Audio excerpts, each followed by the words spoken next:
अब हम लोग बहुत इंपॉर्टेंट टॉपिक पर आने वाले हैं।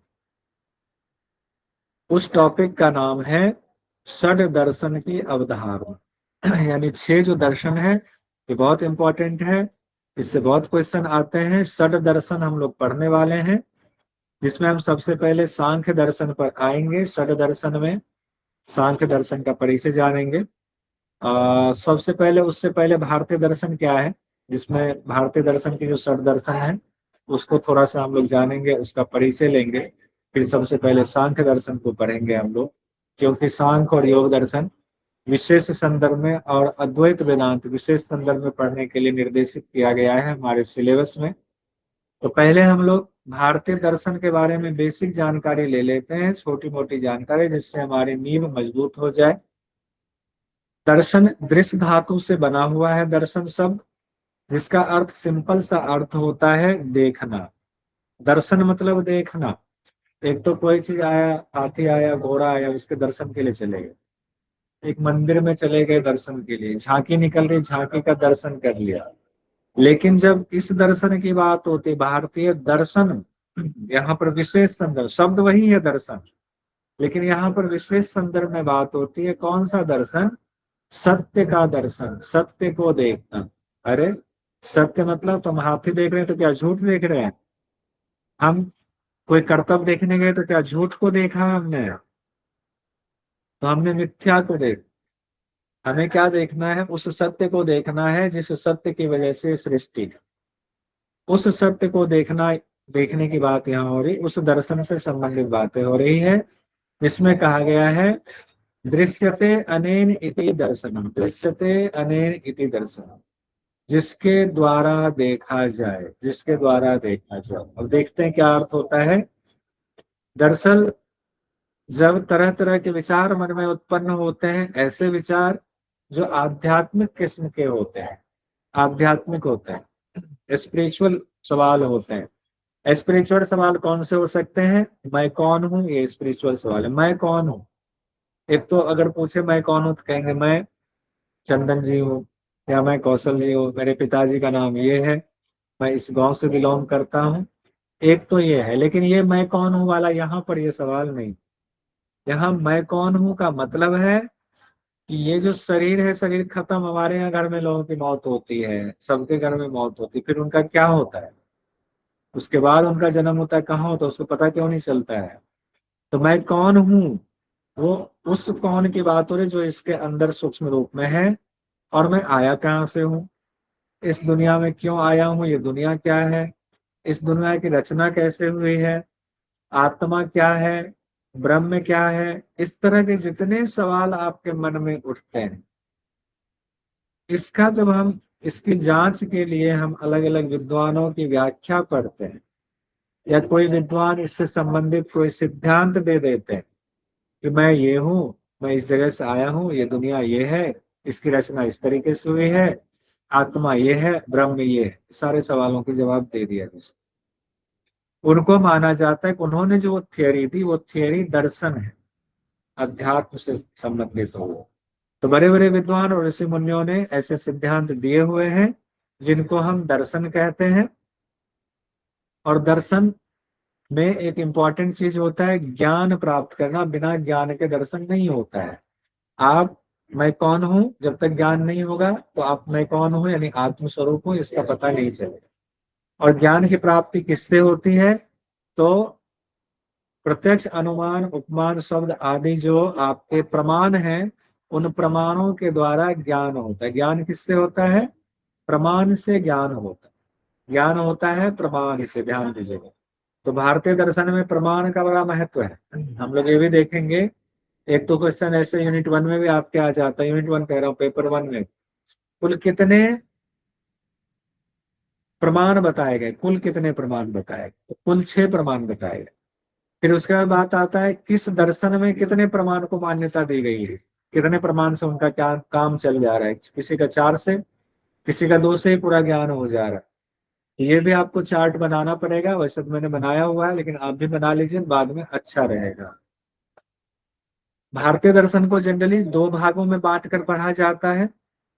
एक होता है जो वेदों पर आधारित है, और एक होता है जो वेदों पर आधारित नहीं, भारतीय दर्शन। भारतीय दर्शन में दो है, जो वेद को मानते हुए, वेद को आधार बना करके, वेद से ही वाक्यों को लेकर के, मंत्रों को, छंदों को लेकर के दर्शन दिया हुआ है, वो हो गया आस्तिक दर्शन। और जिन्होंने वेद को नहीं माना, कि वेद से हमारा कोई लेना देना नहीं, वेद की बातों को हम नहीं मानते हैं, फिर भी उन्होंने दर्शन दिया हुआ है, उसको कहते हैं नास्तिक दर्शन। या आस्तिक दर्शन का अर्थ ये नहीं है भगवान को मानना, और नास्तिक दर्शन का ये अर्थ नहीं है भगवान को नहीं मानना। तो आस्तिक और नास्तिक दो दर्शन में भारतीय दर्शन बटा हुआ है, भारतीय दर्शन। और उस भारतीय दर्शन में भी आस्तिक दर्शन जो है वो 6 माने गए हैं, मुख्य 6 आस्तिक दर्शन है। कितने आस्तिक दर्शन है? 6। और नास्तिक दर्शन मुख्य कितने हैं? बहुत सारे हैं, उसमें से 3 नास्तिक दर्शन की मुख्यता होती है। कौन कौन से? तो जैन दर्शन, बौद्ध दर्शन और चारवाक दर्शन की बात होती है। जैन, बौद्ध और चारवाक दर्शन की बात मुख्य रूप से नास्तिक दर्शन में होती है, जो वेद पर आधारित नहीं है। हमारे वेद पर आधारित जो दर्शन है वो है 6 दर्शन। सांख्य और योग दर्शन, ये हो गया। न्याय दर्शन और वैशेषिक दर्शन, ये हो गया। न्याय और वैशेषिक दर्शन 4 हो गए। फिर उसके बाद मीमांसा और वेदांत है। इसी को मीमांसा को पूर्व मीमांसा और वेदांत को उत्तर मीमांसा कहते हैं, ये अभी हम लोग देखेंगे। इसका इन 6 दर्शनों का एक और विभाग किया जाता है।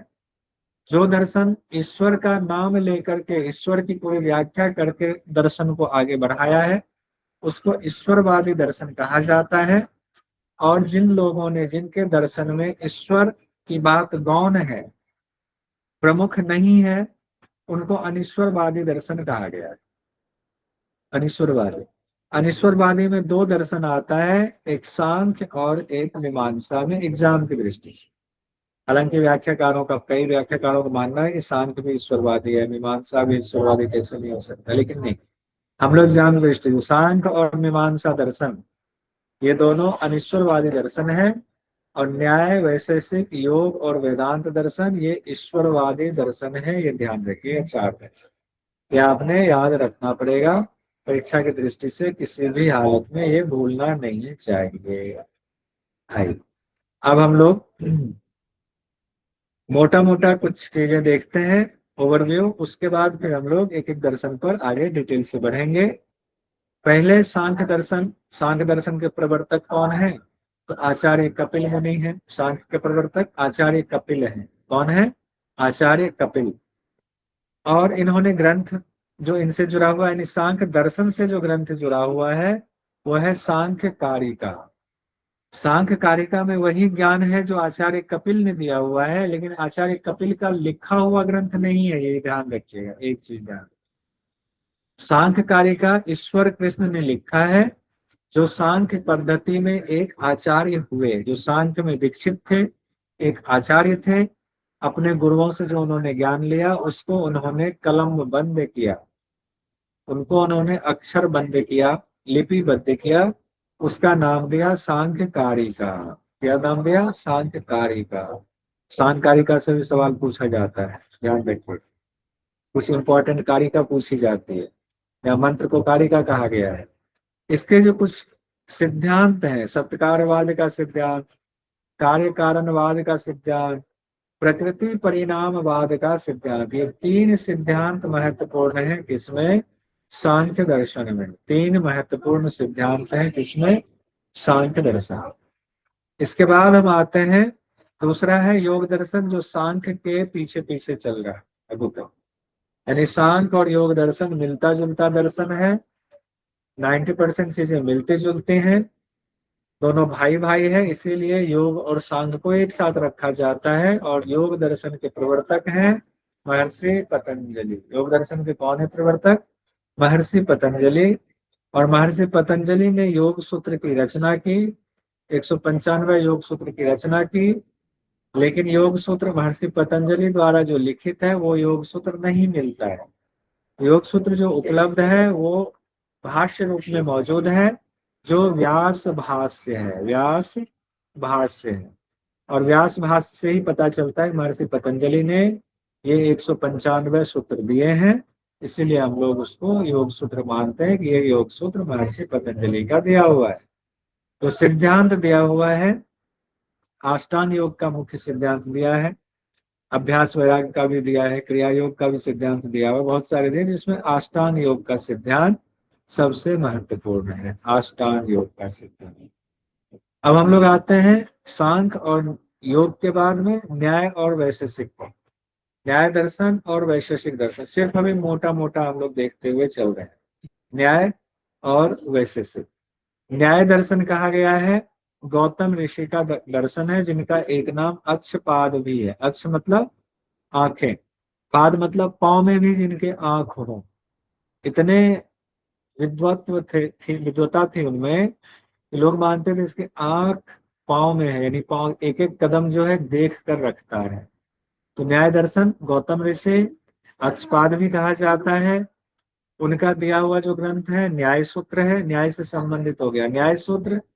असत असत कार्यवाद का इन्होंने सिद्धांत दिया, अन्यथा ख्यातिवाद का सिद्धांत दिया और कारणवाद का सिद्धांत दिया। कोई भी आए तो इसको हम लोग टिक लगाएंगे, देखेंगे कि हाँ ये सिद्धांत हमें दिया होगा। फिर हम लोग आते हैं वैशेषिक दर्शन में। न्याय और वैशेषिक आपस में भाई भाई, बहुत सारी चीजें न्याय की वैशेषिक मान लेता है, वैशेषिक की न्याय मान लेता है। तो दोनों अलग अलग दिशा में कार्य करते हैं कि भाई हम इस दिशा में कार्य कर रहे हैं, तुम पूरब दिशा में करो। पूरब वाले तुमसे जो मोती निकलेगा हमसे भी बांट लेना, हमसे जो पश्चिम दिशा में मोती निकलेगा हम भी बांट लेंगे। तो समृद्ध है दोनों दर्शन, न्याय दर्शन और वैशेषिक दर्शन। न्याय दर्शन में हम लोगों ने देख लिया महर्षि गौतम को। वैशेषिक दर्शन महर्षि कणाद जी हैं, इनके मुख्य आचार्य महर्षि कणाद जी। माना जाता महर्षि कणाद जी ने ही वैशेषिक दर्शन को सबके सामने रखा। और ग्रंथ का नाम वैशेषिक सूत्र है, और इसमें जो मुख्यता है वो परमाणुवाद के सिद्धांत दिया हुआ। परमाणुवाद का सिद्धांत कब से परमाणुवाद का सिद्धांत दिया गया है देखिए। अब जो अंतिम दो रह गया वो है मीमांसा और वेदांत दर्शन। मीमांसा और वेदांत दर्शन। मीमांसा दर्शन के प्रमुख आचार्य जैमिनी जी हैं, या कह सकते हैं मीमांसा दर्शन के सबसे पहले आचार्य जैमिनी जी हुए। मीमांसा सूत्र नाम के ग्रंथ की रचना इन्होंने की, और जो सिद्धांत दिया उसमें सतह प्रमाण्यवाद का सिद्धांत और प्रमाण्यवाद का सिद्धांत। एक और सिद्धांत है, सरिता जी बताएंगे। अपूर्ववाद। अपूर्व का सिद्धांत, ये भी पूछा जाता है, इसमें जोर नहीं पाएगा। ठीक, अपूर्व का सिद्धांत नीचे, हालांकि अपूर्व क्या सिद्धांत क्या है उसकी चर्चा होगी। अपूर्व का सिद्धांत। तो मीमांसा भी हम लोगों ने देख लिया। अब मीमांसा से संबंधित हो गया वेदांत, लेकिन मीमांसा वेदांत को एक साथ जरूर पढ़ा जाता है, लेकिन मीमांसा वेदांत में बहुत फर्क है। जैसे बाकी दर्शन भाई भाई है ना, ये भाई थोड़ा विरोधी वाले भाई है। मीमांसा और वेदांत विरोधी वाले भाई हैं। कैसे विरोधी वाले भाई हैं? तो मीमांसा को कहा गया है कर्म प्रधान, इसको कर्म कांड कहा जाता है, यानी वेद का कर्म कांड है ये। और वेदांत को कहा जाता है ज्ञान कांड, वेदांत को कहा जाता है ज्ञान। दोनों में समानता तो है, लेकिन हम समझ नहीं पाते हैं, तो दोनों में लड़ाई को हम मान बैठते हैं कि लड़ाई है भीषण। इतना ही है, वेद का कर्मकांड मीमांसा, वेद का ज्ञान कांड वेदांत, बस। वेदांत का अर्थ ही है उपनिषद, वेदांत का अर्थ ही है उपनिषद। और इसके ऐसे चलिए जैमिनी जी, ये हम लोगों ने देख ही लिया, जैमिनी जी देख। वेदांत के हैं बादरायण जी। वेदांत दर्शन के कौन है मुख्य आचार्य? प्रमुख आचार्य बादरायण जी, जिनको वेद व्यास भी कहा जाता है, जिनको वेद व्यास भी कहा जाता है। प्रमुख आचार्य वेद व्यास, वेद व्यास ध्यान रखिए वेदांत, क्योंकि वेदांत का अर्थ ही है उपनिषद। तो उपनिषद भी बहुत सारे हैं, तो एक ग्रंथ की रचना की जरूरत थी। तो सभी उपनिषदों में से सार वस्तु को निकाल करके, निचोड़ निकाल करके, रस निकाल के एक पुस्तक में रख दिया गया। उस पुस्तक का नाम हुआ ब्रह्म सूत्र। ब्रह्म सूत्र, ब्रह्म सूत्र क्या है हम बाद में देखेंगे। तो वेदांत का जो ग्रंथ है वो है ब्रह्म सूत्र। इसमें जो सिद्धांत दिया हुआ है, बहुत सारे सिद्धांत है, जिसमें देखिए अनिर्वचनीय ख्यातिवाद, विवर्तवाद, दो मुख्य सिद्धांत इसमें दिया गया। और भी सिद्धांत है, बाद में अब लोग डिटेल पढ़ते जाएंगे, उसमें से आएगा।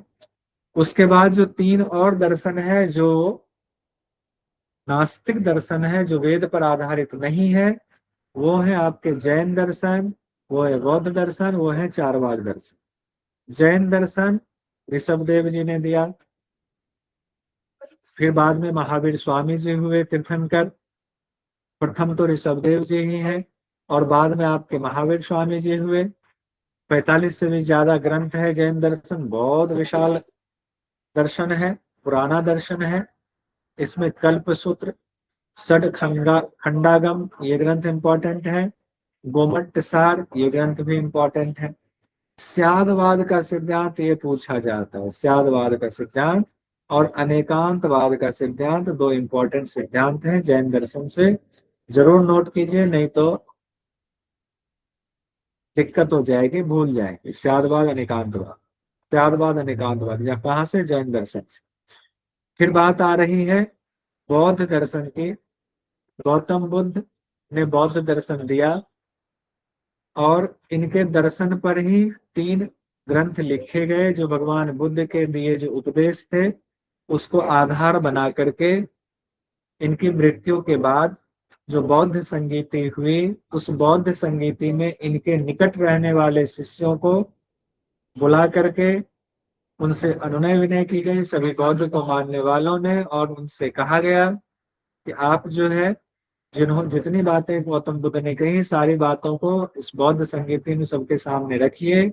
और बाद में उसी को सूचीबद्ध किया गया विनय पिटक में, सुत्त पिटक में, अभिधम्म पिटक में, और उसका नाम दिया गया त्रिपिटक।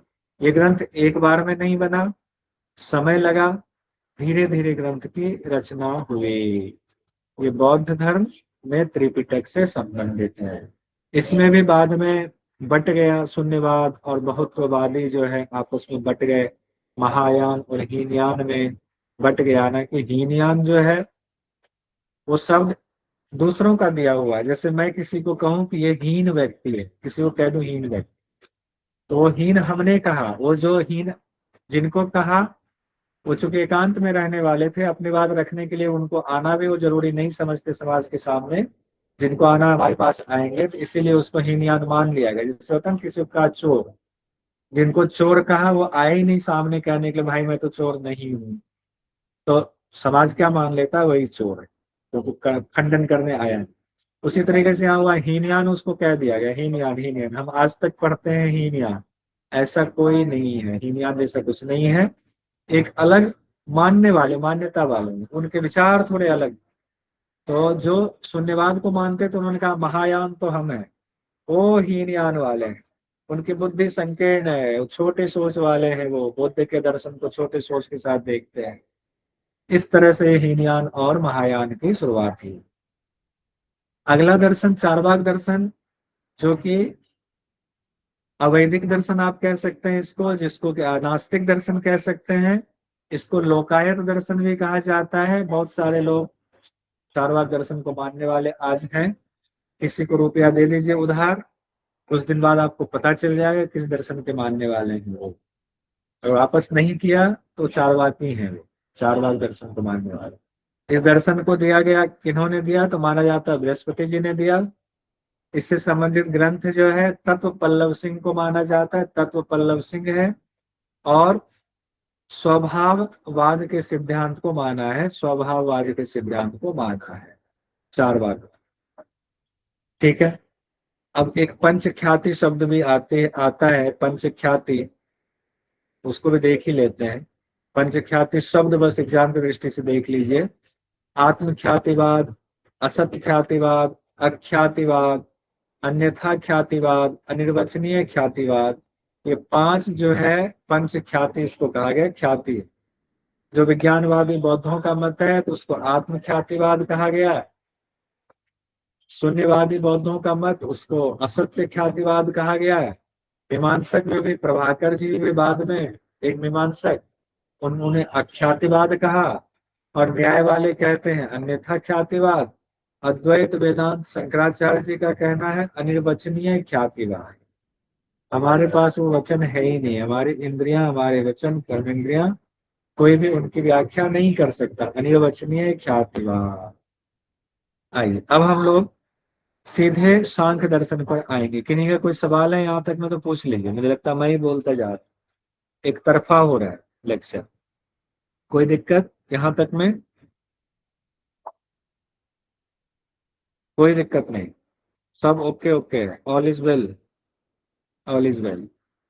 अच्छा, सत्कारवाद का सिद्धांत किस दर्शन से जुड़ा है बता दीजिए। सत्कारवाद का सिद्धांत सांख्य। सांख्य दर्शन। तो ध्यान से देखिएगा, वही दर्शन से, किस दर्शन से कौन सा वाद जुड़ा है, कौन सा सिद्धांत जुड़ा है, महत्वपूर्ण हो जाता है।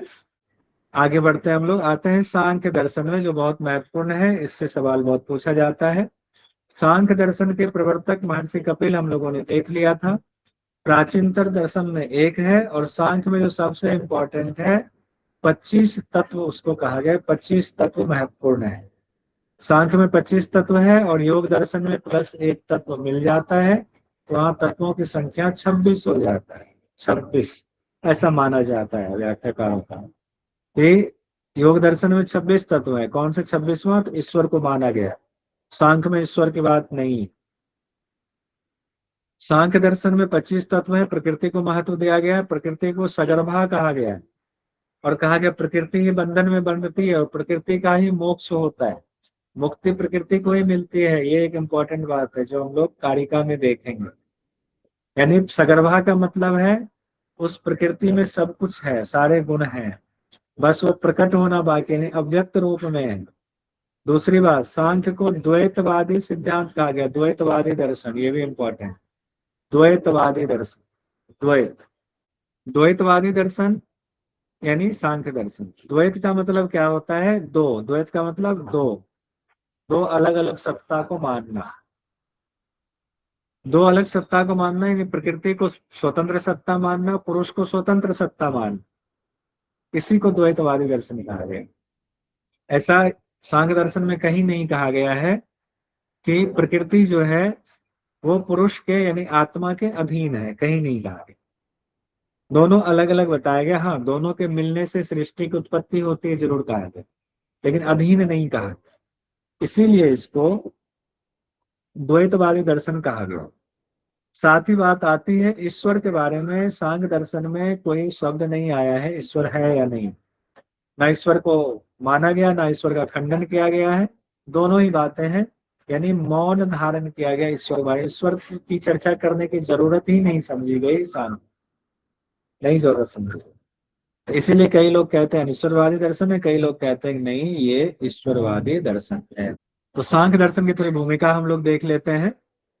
षड दर्शन में हम लोगों को पढ़ना भी है। सांख्य दर्शन को बहुत महत्व के साथ पढ़ना है, क्योंकि योग दर्शन से जुड़ा हुआ दर्शन है, इसीलिए योग को इसका व्यवहारिक ज्ञान माना जाता है। तो इसका थियोरी पार्ट हम लोग देख लेते हैं, कपिल मुनि ने क्या कहा। एक तो कपिल मुनि को भगवान का 5वां अवतार माना गया है भागवत में। भागवत जो पुराण है, उस भागवत पुराण में कपिल मुनि को भगवान का अवतार माना गया है। एक तो ये कहाँ पर जानकारी है? भागवत में है, 5वां अवतार कहा गया।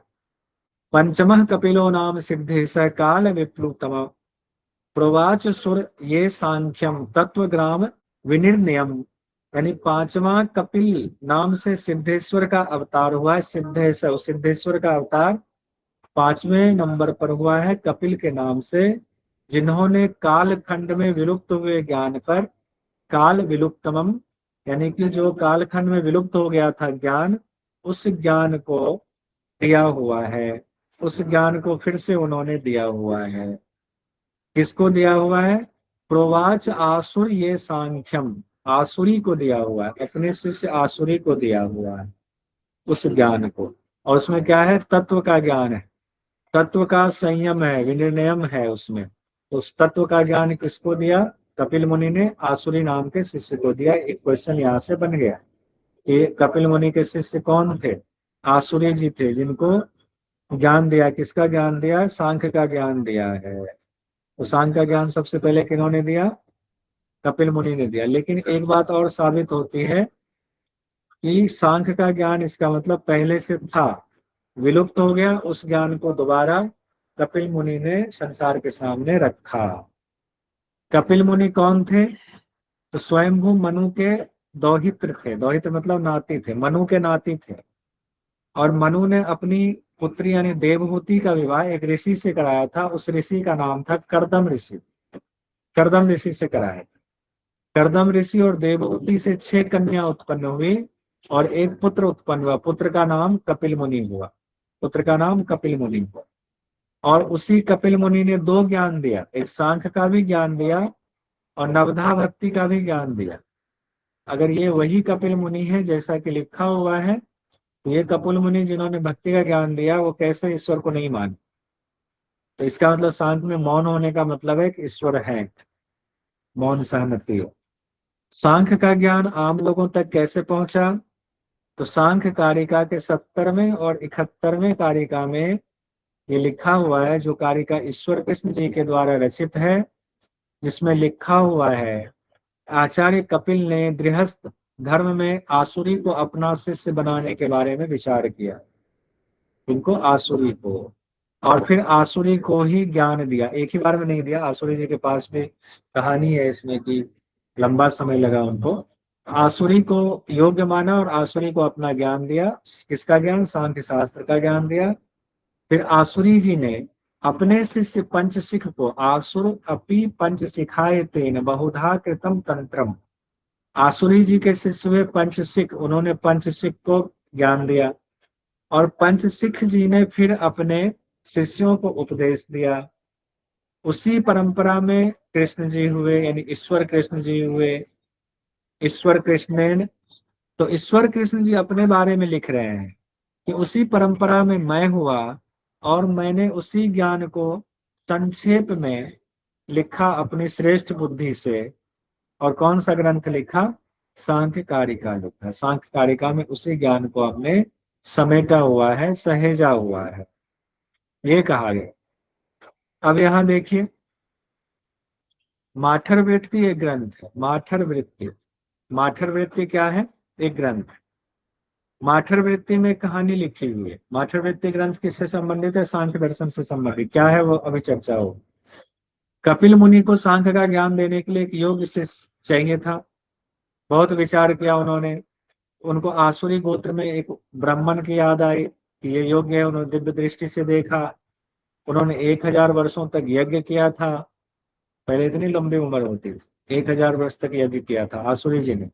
कपिल मुनि उनके पास पहुंचे, सोचा इनको वैराग्य हुआ होगा, इतना यज्ञ कर लिया, इतना जी लिया, इनके पास पहुंचते हैं, ये हमारा शिष्य बन जाए तो बढ़िया रहेगा।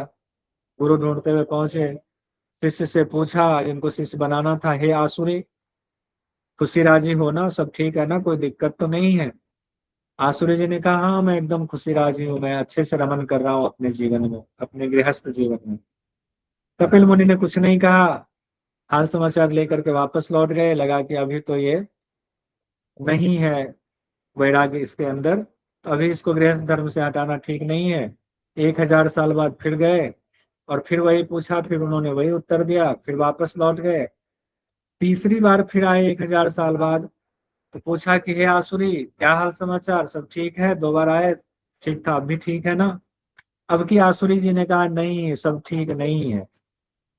कहा क्यों, क्या हो गया? कहा क्या बताएं मुझे, तो मैं दुख से पीड़ित हूँ। किस दुख से पीड़ित हूँ? कहा मैं दुख त्रयाभिघातात इति, मैं 3 प्रकार के दुख से पीड़ित हूँ। कितने दुख से पीड़ित हूँ? 3 प्रकार के दुख से पीड़ित हूँ, त्रिविध दुख से पीड़ित। अब आचार्य जी को मौका मिला, अब आचार्य कपिल जी को मौका मिला। अब ये सही मौका है, लोहा गर्म है, हथौड़ा मारना है। तो उनसे कहा कि तुमको मैं इस त्रिविध दुख से मुक्ति दिला सकता हूँ, लेकिन तुम्हें ये जो गृहस्थ आश्रम है इसको छोड़ करके ब्रह्मचर्य का जीवन जीना पड़ेगा, मेरे साथ रहना पड़ेगा। तो मैं तुमको तीनों दुखों से निवृत्ति का उपाय बता दूंगा। अब उनको चाहिए क्या? उनको दुख त्रय से परेशान थे, उनको चाहिए था दुख त्रय से निवृत्ति। तो कहा कि मैं आपके आदेशानुसार ब्रह्मचर्य जीवन जीने को तैयार हूँ, मैं गृह का त्याग करके आपके साथ चलने के लिए तैयार हूँ। तो इस तरह आसुरी आचार्य कपिल के शिष्य बन गए, उनके साथ जाने के लिए तैयार हो। तो माठर वृत्ति में 3 दुख की चर्चा है, आध्यात्मिक, आधि भौतिक और आधि दैविक। जो 3 दुख हम लोग कहते हैं सांख्य के दुख हैं। बेसिकली ये जो प्राचीन ग्रंथ है हमारा, वो जो प्राचीन ग्रंथ में से उसके ऊपर भाष्य लिखा माठर वृत्ति, तो उसमें व्याख्या दी हुई है आध्यात्मिक, आधि भौतिक, आधि दैविक, ये 3 दुख की चर्चा की गई। ठीक है। अब यहाँ नोट एक लिखा हुआ है, पंचसिख ने षष्ठिक ग्रंथ लिखा और अपने शिष्यों को पढ़ाया, लेकिन आज ये ग्रंथ मौजूद नहीं है, विलुप्त हो गया। आप कहेंगे विलुप्त हो गया तो पता कैसे चला कि उन्होंने पढ़ाया? जो विलुप्त ही हो गया तो पता कैसे चला कि वो था? तो पता ऐसे चला कि जो ईश्वर कृष्ण जी ने ग्रंथ लिखा सांख्य शास्त्र, उसमें उन्होंने इस ग्रंथ की चर्चा की है, षष्ठी ग्रंथ की चर्चा की, षष्ठी ग्रंथ की चर्चा की। तो पंचसिख जी तो हुए। पंचसिख जी के गुरु कौन थे? पंचसिख जी के गुरु आसुरी थे। आसुरी जी थे पंचसिख जी के गुरु। आसुरी के गुरु कौन थे? कपिल कपिल कपिल कपिल मुनि थे। ठीक है। और उसके बाद भी कई प्रमुख आचार्य हुए इस परंपरा में, जिसमें जैगीशव्य हुए, वार्षगण्य हुए, विंध्यवास हुए, असित देवल हुए। ये सब सांख्याचार्यों ने, सांख्य में शिष्य परंपरा में ये प्रमुख नाम माना जाता है। अब देखिए यहां से हम लोग हाँ ये देखिए, इसको भी देख ही लेते हैं, 2 मिनट और ले लेते हैं। सांख्य शास्त्र का मूल ग्रंथ जो है, कोई मूल ग्रंथ मौजूद नहीं है। हम लोगों ने अभी देखा कि ईश्वर कृष्ण जी ने सांख्य कारिका लिखी, जिसमें 72 कारिका की चर्चा है। 72 कारिका में सांख्य कारिका लिखा हुआ है, उसी में जो ज्ञान दिया हुआ है उसी को हम लोग, उसी सीमित ज्ञान को मानते हैं, यही सांख्य का ज्ञान है। तो सांख्य कारिका को ही प्रथम लिखित प्राप्त ग्रंथ माना जाता है पांडुलिपि के आधार पर। उसके बाद जितने ग्रंथ की चर्चा हुई, जैसे कि आपको हमने अभी माठर वृत्ति की कहानी सुनाई, माठर वृत्ति भी कहाँ से लिया गया? वही सांख्य कारिका प्रभास से लिखा गया। तो बाकी सांख्य पर जितने ग्रंथ आपको मिलेंगे वो सांख्य कारिका पर ही या तो टीका लिखी गई या भाष्य लिखा गया। तो प्रथम लिखित ग्रंथ क्या है? सांख्य कारिका को माना गया, उसी के आधार पर बाकी ग्रंथ की रचना की गई। ईश्वर कृष्ण ने कब लिखा होगा, क्या काल है? ईसा पूर्व 2री सदी माना गया। हालांकि विद्वानों में मतभेद है, लेकिन ईसा पूर्व 2री सदी माना गया है। और उसी सांख्य कारिका पर, यानी ईश्वर कृष्ण की लिखी सांख्य कारिका पर माठर वृत्ति लिखी गई, जिनके राइटर माठराचार्य जी हुए। गौड़पाद भाष्य लिखा गया, जिसको गौड़पाद जी ने लिखा। एक जय मंगला नाम से पुस्तक मिलती है, जय मंगला के लेखक की जानकारी नहीं मिलती है नाम। एक तत्व कौमुदी लिखी गई है, सांख्य पर ही है, जो वाचस्पति मिश्र जी ने लिखी है। एक युक्ति दीपिका है, इनके भी रचनाकार का नाम स्पष्ट नहीं है। तो ये तो सांख्य कारिका पर हुए। पुरानी जितने ग्रंथ लिखे गए सांख्य कारिका को आधार बना करके, ये वो ग्रंथ हुए। बाद में नवीन टीकाएं भी लिखी गई। हाल फिलहाल में जो सांख्य तत्व दिवाकर हुआ, जो वंशीधर मिश्र ने लिखा। फिर किरणावली हुआ, जो श्री कृष्ण वल्लभाचार्य जी ने लिखा। फिर सांख्य तत्व कौमुदी प्रभा हुआ, जो डॉक्टर आद्या प्रसाद मिश्र जी ने लिखा। फिर सांख्य प्रवचन भाष्य हुआ, जो विज्ञान भिक्षु ने लिखा। तो ये 4 टीकाएं बाद की हैं महत्वपूर्ण, और भी कई हैं, ये महत्वपूर्ण 4 टीकाएं बाद की। आज हम यहीं तक रहने देंगे, कल हम इससे आगे बढ़ेंगे। कल भी हम शांत पर ही रहेंगे। कल कोशिश करेंगे शांत पूरा कंप्लीट कर लें। एक बार आप लोग कोशिश कीजिएगा शांत जो को पढ़ के आने का। पढ़ के आएंगे तो आसानी से समझ में आएगा, फिर उसमें कहीं अटकेंगे तो उसको हम लोग देखेंगे।